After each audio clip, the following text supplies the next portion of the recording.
jump into that first thing, give. And like I said, this is one of our core values of give generously. And so I love talking about our core values. I love talking about things that matter. But I also know this. Oh no, I showed up at church and they're going to talk about money. Right? Maybe that hits you. Maybe you thought about that. Maybe you're like, this is a bad idea. Or maybe you're here all the time and you think to yourself, we never talk about money. This will be interesting, right? We talk about money like specifically one time a year. You want to know when that is? This Sunday, every year, right? And because we believe that giving generously is a part of us following Jesus into a new life. So, we're going to jump into a letter that was written by the brother of Jesus. Now, the brother of Jesus wasn't a follower of Jesus when Jesus was around, because good luck convincing your sibling that you're the Son of God, right? Like, good luck. And so he wasn't a follower of Jesus until he saw Jesus die, and then he saw Jesus after Jesus died. He saw him alive. The resurrection, we find out from the New Testament, was the thing that Jesus' brother James attributes to him following Jesus. And he followed Jesus so much so he actually became like the pastor in the church in Jerusalem, and where it all started. He became the lead pastor of that church in that community. Why? Because he truly believed. And so we're going to find some things that he's going to say here that are going to be, they might be kind of hard to hear, but we're gonna listen to him anyway. So he starts off this way. Look here, you rich people. Some of you thinking to yourself, he's not talking to me. I'm safe on this one. He's not talking to me. But if we're honest, and we hear a lot about the 1%, if we're honest with ourselves globally, Americans do not have to be extremely wealthy in order to claim a spot among the global 1%. As a matter of fact, according to the Global Rich List, if you make $32,400 annual income, that easily places you in the global 1% top income earners. Yeah, that's interesting, right? Because we don't always think that. So imagine you make less than that. You're still probably, odds are, if you're in America, you claim to the top 5% of wealth, or at least income, in the world. And a lot of us don't feel rich, and here's why. Here's why we don't feel rich, though, right? Like, we hear that, we go, yeah, but I live in this place, and maybe, the dollar's worth more over there than here, and sure, we can get into some economics and things like that. But here's really two reasons why most of us don't feel rich. Like, we wouldn't look at this and go, oh, well, he's talking to me. Here's why. First off, we don't feel rich because we have no margin, no financial plan, no budgeting. We have no space in our personal income, right? We live maxed out. And it almost seems like it's like an American principle. Actually, most people live so maxed out, most Americans are in incredible debt, and certainly credit card debt, which is no good. Right? But we don't have a financial plan, we don't have a budget, we don't have any margin in our life, and so we don't feel rich. Maybe that's you. You're like, yeah, I just kind of live with my money, kind of just, my bills determine where it goes, and I don't really have any at the end of the month, or you're living right up to it. And most of us, even if we make really good income, we tend to just raise our standard of living up and leave ourselves no margin. But more than that, we don't find ourselves in this classification. We wouldn't look at ourselves and say we're rich because we know people who are richer. Right? We see people and we go, yeah, look at all the things they have, look at all the money they have, look at the job they have, and we just go, that's not us. That's what wealth looks like. That's what rich looks like, and that's not me. That was certainly the way I grew up. I love playing sports against the rich kids' school across town. And we love beating the rich kids, right? Because that's the only thing in life we were going to beat them at was, basketball. And so we loved beating them because they had all this money, and we looked at them as they were this thing, and our families were these things, and we compared it rather than being incredibly grateful and actually acknowledging all the things that we really did have. But most of us look and we compare, and we think to ourselves, we're not rich. But I think we can all admit at some level that we're wealthier than we think we are. We have more than we imagine, and we certainly have more than some others. And so I think when we look at this, this is a great thing for all of us at least to acknowledge what he's going to say here as he starts off with, "Look here, you rich people," in his letter. Imagine reading that letter up front, in the church. James said this letter in, and "Look here, you rich people." And everybody's going, "What are you talking about?" Here's what he says. "Look here, you rich people, weep and groan with anguish because of all the terrible troubles ahead of you." In summary, more money, more problems, right? That's Notorious B.I.G., right? That's what he's saying. Listen, you got some troubles ahead of you. You got some problems ahead of you, rich people. Look at what he continues to say. He says, "Your wealth is rotting away. Your fine clothes are moth-eaten rags. Your gold and silver are corroded. The very wealth you were counting on will eat away your flesh like fire. This corroded treasure you have hoarded will testify against you on the day of judgment." Now, here's why this stands out and would have stood out to the crowd of people. Is he's saying these really hard things to rich people about a life of anguish in a culture where the wealth inequality was one of the greatest it could have ever been at that time. Rich people were very rich and poor people were very poor in the Roman Empire. And so you would have poor people and rich people actually coming together in this new group that crossed all kinds of economic, socioeconomic lines and ethnic lines. And there was this group where like gender didn't matter as much as it did in society. And so you have these people that were together, and they were rich and they were poor together.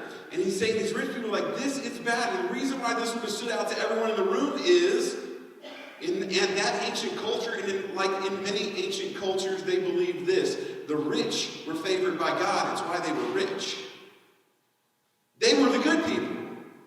Jesus, even one time, he's talking to a man who has a lot of possessions, and he's trying to help this man grow spiritually. And this guy had done all the right things, and Jesus said, "Now I want you to go and sell everything you have." And he says he just walks away because he had a lot of things.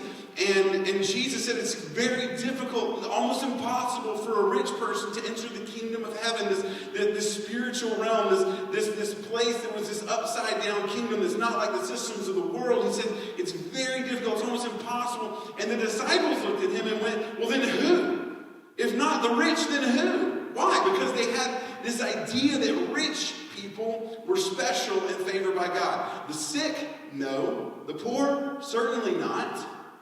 The rich, but James is flipping it.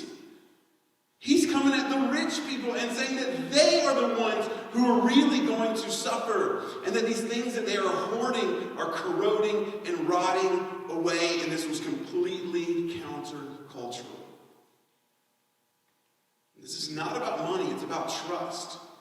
Look at what he says. He says, the very wealth you were counting on, this thing that you're counting on getting you through life, is actually the thing that's eating away at your soul.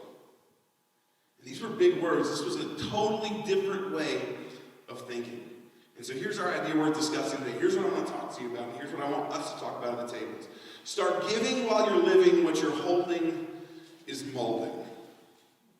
You ever had something that was really molded? In college, when I say in college, I was kind of like taking a few classes, but I was in between, didn't really have the money to go back. And I was living with like 5 guys in a 3-bedroom house. And we liked to, play pranks on each other and just do weird guy things. Grand Theft Auto was like played 24/7 in the house. We had a whole music room where we bang on drums. And our elderly neighbors next door were like, "You guys are the best, most quietest neighbors ever." We're like, "Really? We have electric guitars and drums right next to your house?" But we lived there, and it was this great place. And I remember this one thing that we decided to keep a jug of milk in the fridge as long as we possibly could. I don't know why. Don't ask. I don't know. And we were living there for a while, and this milk, and we all knew, don't touch that milk. It's in the back of the fridge. We're just trying to see what would happen, right? Is it going to explode? What's going to happen? We just left it in there, and we kind of ended up forgetting about it. And then one of the guys that had a girlfriend, she and another girl came over, and they were like, "We spend a lot of time here at your house. so we're going to clean this place for you. Because we had, another thing we tried to do was see how many like Coke cans we could decorate the kitchen with, and pizza bar. It was bad. And so they were going to come in, they were going to clean because they didn't like it. They spent a lot of time there. And without knowing, they're cleaning out the fridge, and they grab this milk in the back there, and they just barely crack the seal. And I remember hearing, I was in the back room just, everybody's freaking out, and the smell from just barely cracking the seal filled the entire house for days.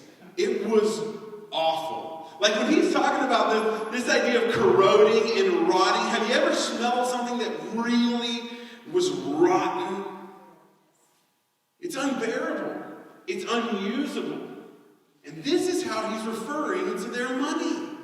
This is how he's referring to the wealth of these people. And I would say we can cross the bridge into our life here in 2019 and say the exact same thing. What we're holding on to, those things that we think are going to bring us life and goodness and rightness, are the very things that are the things that are rotting our soul away. And it's not hard to look at American culture of specifically like bigger and more and next and consumerism and materialism, and to get caught up in it, because guess what? It's cool to have things. It's nice to have money to be able to do all the things. And sometimes when we can't do those things, when we don't have that money, we feel bad for ourselves. And James has given us a new perspective. Now I feel bad for the wealthy people that are putting their trust in money. It is not about money. It's not about being rich. It's about where is your trust? What are you hoping in for real life? And so, I want to connect this now to Jesus, because I think what James just says is something that Jesus said a little differently. So let's look at that. Jesus says this in his Sermon on the Mount, his most famous sermon. He says, "Don't store up treasures here on earth, where moths eat them and rust destroys them, and where thieves break in and steal." Okay? Don't store that up. Don't hoard it. Store your treasures in heaven, in the spiritual realm, in the things that matter for eternity, in the things that will always matter most, that thing that is underlying everything. The Bible talks about two things that will last forever: the Word of God and the souls of men. Right? Invest in those things. Store your treasures in heaven, where moths and rust cannot destroy, and thieves do not break in and steal. Wherever your treasure is, there the desires of your heart will also be. There's a string attached to your money, to your possessions, and to your heart. And where you send your money and possessions, that is where your heart will follow. Where your heart is, your money and possessions will follow. We understand this. If I were to look at your bank accounts, your credit card statements, your whatever, I guarantee you I can tell you what or who you care about the most, because they are tethered to your money. And that's all of us. It's this universal principle. It's not a bad thing. It just is what it is. Like I said, this is not about money. This is not about wealth. This is about trust. And as Jesus says here, your passion. Where's your trust? Where are your passions? So, I want to talk about generosity. I want to talk about what it means to be giving while I'm living, to be giving now. And if you look up just the definition of generous, right, it's an adjective describing a person showing a readiness to give of something as money or time than is strictly necessary or expected. It's this person who is always ready to give. And they're going to give more than necessary and more than expected. That is generous. And I think there's some things that we can learn about generosity. And I'm going to talk about at the end the reason why ultimately we want to be generous people. And I'll say this: most of us would want other people to describe us as generous. We would want to be able to describe ourselves as generous. But again, if I were to look into your finances, if we were to look together and go, okay, where and how am I generous? I think most people, I actually did this with someone recently. We were talking about financial tools and resources, and showing me things really, and I just thought, I said, where are you generous? Because you would consider yourself generous. He said, well, actually, if you look at this, I'm not. And So, giving while living means giving, first off, strategically. Have a plan, have a purpose, have a budget. I cannot stress this enough. If you want to be generous, it is not just going to happen. It's not just going to be you sitting eating Cheetos late at night hearing Sarah McLachlan over the face of sad dogs and you're just going to start giving. That's not what generous people do. Some of you have given to that, that's right. If you don't determine where your money goes, your money tends to just go, and it's largely determined by other people. Generous people give strategically, meaning they have a purpose, they have an intention.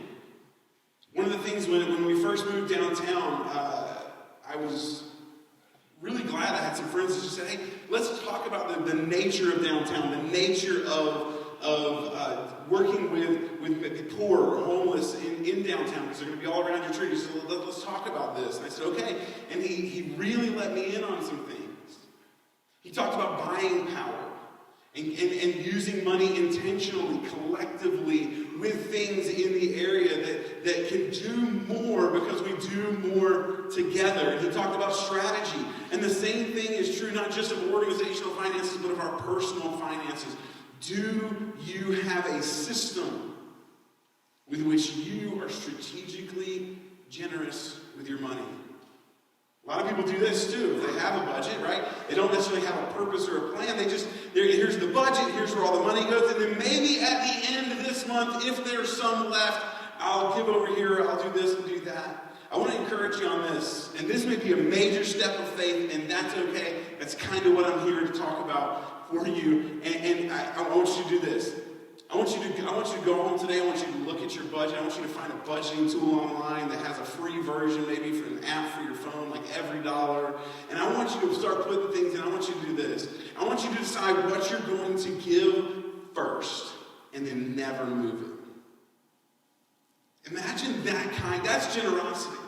That's building generosity into the very fabric of your financial life. And it's life-changing because you know how to always be generous. But next, giving while living means giving strategically but also sacrificially. Most of us only give what we can when we can. Generous people of faith give more than they think they can when it looks like they can't. It's not foolish giving, right?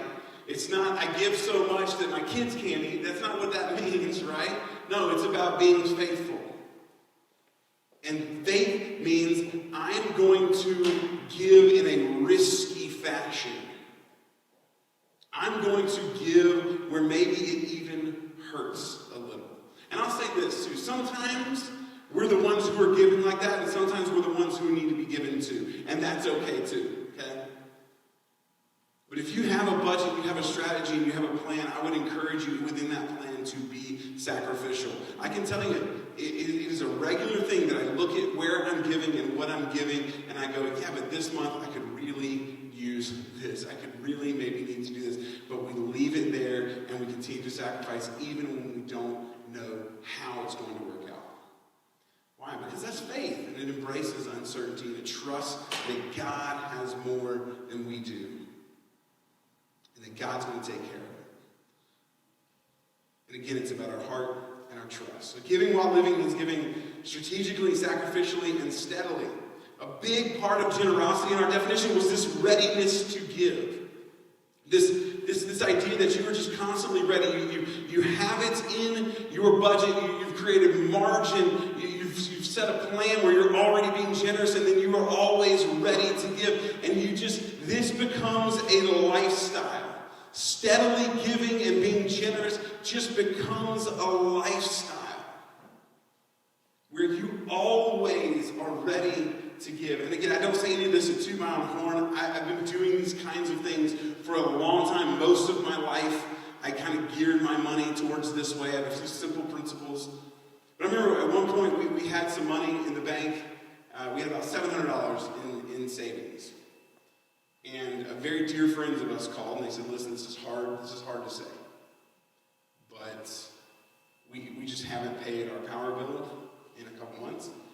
And if we don't pay $650 like today, by by 2, it's all getting cut off. And he said, honestly, my wife doesn't even know. We haven't been able to do it. And he didn't call me because I'm just rolling in it. No, he called me because these are people that we love and care about. That's who we tend to rely on when we have need. And I said, well, I'm glad you called. And I called my wife and I said, this is the situation. She said, well, we have it, and that's why it's there, right? To give it away. I thought, yeah, that's the principle in which we have lived financially. So we give it away with no expectation of return. It's not about that. And that's not because I'm some good, better person than anyone in this room. It's because I've tried to live this way, because a core value in our home and in this church is to give generously. You can't do that unless you're strategic, sacrificial, and steadily giving and ready to give at any point. Now, here's why we do this. Here's why James talked to the rich people about this. Here's why Paul, one of the lead pastors of the earliest church, one of the leaders, to his mentee Timothy that we mentioned on the video earlier, this is why he told them to be rich. Talk to the people who are rich and tell them, here's how to use your money. Why? Because there was this countercultural way to view and to use money. And here's what began to happen. Historically, we know this about this Christian church, this church that followed Jesus. Then, as now, the cities were filled with the poor. And the urban Christians' commitment to the poor was visible and striking. You can read historical accounts from non-Christian people about the way that this church and these Christians, which was a bad name, the way that they handled the poor and the sick in a way that everyone else was afraid to. It says, through the cities, Christians changed history and culture by winning the elites as well as by identifying deeply with the poor. There was this both-and mentality. It was this. The wealthy gave, and they were encouraged to give, not so that they wouldn't be rich anymore, not so that they would be poor, not because they were bad. They gave so that people who were poor wouldn't be poor anymore. It's this, and here's, this is certainly a big conversation within our culture and our political climate. I want to say this. This isn't about government-mandated socialism. This is about spirit-led compassion and generosity that sees the needs of the poor as a responsibility to them. It's about seeing poor people and not saying there's an us-them mentality. It's about seeing them and saying they're me. Jesus said, when you do this to these kinds of people, it's like you're doing it to me. Why? Because people matter. People made in the image of God matter. And the people that we see on the streets regularly here in downtown, when he talks about being in the cities and the city centers, it's why we brought a church down here. Why? Because they're not some faraway people that we want to get rid of, that we need to get bus passes and ship them out. No, they're people that we need to care for and meet the needs and see it as our responsibility. It has nothing to do with political systems or the government doing whatever. No. For us, for people who follow Jesus, it's about a church seeing everyone in our community as our responsibility. And I'm passionate about that. And I hope that you are too. A lot of us think about legacy. What am I leaving behind? Start leaving it behind now. Start giving while you're living. Because what you're holding is molding. It's rotting away. There's things that you don't need. That maybe your extra could be someone else's enough. And here's why we do that. Because we believe this firm principle that God gave to us. That God is a generous giver. That's why it's one of our values. One of the most famous verses, it'll be draped on banners in football games today in the NFL. John 3:16. God loved, so God did what? Gave. If we love loudly, it is going to cost us. We are going to have to give something.